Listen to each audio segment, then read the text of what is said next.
आप देख रहे हैं न्यूज नाउ 24/7 ताज़ा खबरों के लिए हमारे साथ बने रहें।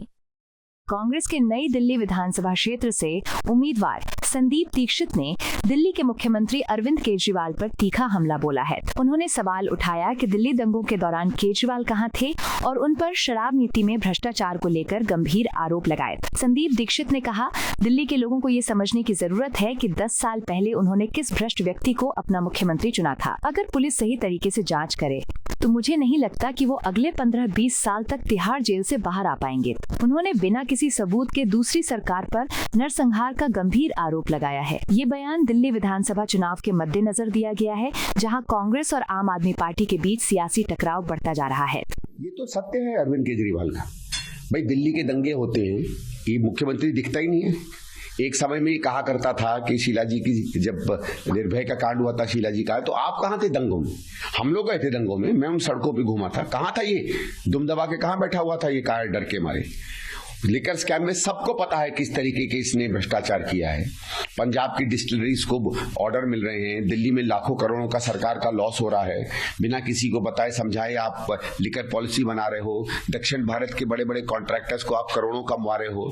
सबको पता है क्या हुआ है लिकर स्कैम में, और वो तो इसलिए उसको सीधे सीधे कहना है। भाई दिल्ली की जनता को जानना पड़ेगा कि कितने भ्रष्ट आदमी को इसने 10 साल पहले एक मुख्यमंत्री के रूप में चुना था। खुद एक टेप आता है, वीडियो आता है इनके अपने विधायक का कहते हुए कि मनीष सिसोदिया से मैंने कहा कि लिकर स्कैम मत करो, उसने कहा पैसे कहां से आएंगे। इन सब का संज्ञान मैं तो ये पूछ रहा हूं, भारत सरकार ले क्यों नहीं रही है? अरविंद केजरीवाल जी, मैं आपको बताऊं, अगर बिना किसी पक्ष के इन पर सच्ची में पुलिस इन्वेस्टिगेशन करती है तो मुझे नहीं लगता है कि अगले 15-20 साल ये तिहाड़ से बाहर आ पाएंगे। इसके अलावा एक और उनका बयान है जो यमुना को लेकर दिया, और उन्होंने उसके ऊपर पूरी तरीके से जो है कार्रवाई हुई है। वही इलेक्शन कमीशन ने संज्ञान लिया है।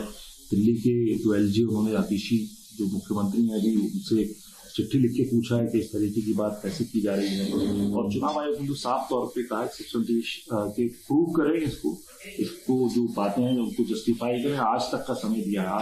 आज देखिए, मैंने भी ये चिट्ठी कल लिखी थी इलेक्शन कमीशन में।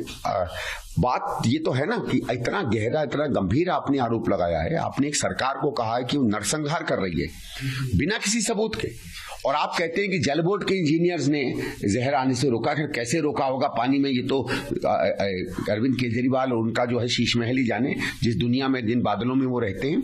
लेकिन जब जल बोर्ड का सीईओ खुद कहता है कि ऐसी कोई बात नहीं हुई, हमारे पास ना कोई जानकारी है, ना हमारे इंजीनियर्स ने कोई ऐसी हरकत की है, तो स्पष्ट हो जाता है कि अरविंद केजरीवाल सफेद झूठ बोल रहे हैं। इसमें मेरा ये है कि इलेक्शन कमीशन को तो इमीडिएटली एक्शन लेना चाहिए, और उससे ज्यादा जो जरूरी है, जो मैंने एलजी साहब को कल चिट्ठी लिखी है, कि आप पुलिस से कहिए कि इनके पास जाएं, सबूत मांगे।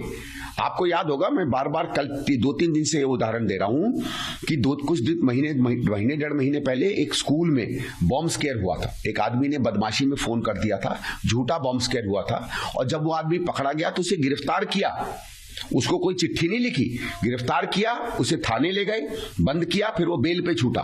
और क्रिमिनल केस या फौजदारी का मुकदमा जो है, फौजदारी के जो कानून है सब पे बराबर लगते हैं। तो आतिशी जी और अरविंद केजरीवाल के पास क्यों नहीं पुलिस जा रही है कि आपने पब्लिक स्केयर किया है, आपको जेल क्यों ना डाला जाए? ये तो दोनों जनों को इस समय जेल में होना चाहिए। अगर इनके पास सबूत नहीं है इस तरीके के पब्लिक में ये पैनिक फैलाने के, तो इन पर केस चलना चाहिए।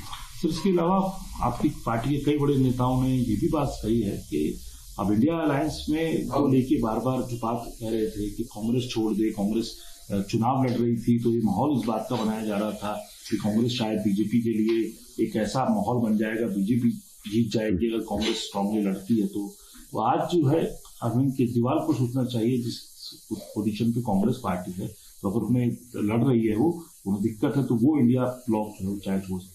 देखिए साहब, ऐसे भी आम आदमी पार्टी तो इंडिया ब्लॉक का एक बड़ा नगण्य हिस्सा है, छोटा सा हिस्सा है, और इनको तो इसलिए डाल दिया गया था कि भाई बड़ा जब रथ चलता है, कोई अपना ज्वाइन कर जाता है तो उसको क्यों बाहर रखे। मतलब छोटे छोटे लोग उसमें जुड़ते रहते हैं। आम आदमी पार्टी का कोई बहुत बड़ा वजूद नहीं है। आम आदमी पार्टी के नेता ने क्या किया है कि जो और प्रमुख दल है उनके नेताओं के साथ जाकर थोड़ा सा मेल मिलाप करके अपनी पोजीशन बनाने के लिए ऊपर नीचे घूमते रहते हैं। आम आदमी पार्टी इंडिया गठबंधन में हो या नहीं हो, आपको याद है इनकी 24 घंटे की वार्निंग, वो वार्निंग कहाँ गई भाई? इतने बड़े तुम अगर घटक दल थे तो कोई ना कोई, यही जो आज ये समाजवादी के अखिलेश जी या ममता जी जो आज कैंपेन कर रहे हैं, कम से कम यही लोग संज्ञान ले लेते हो 24 घंटे की इनकी धमकी का। क्या हुआ वो 24 घंटे की धमकी का, पूछो ना इनसे।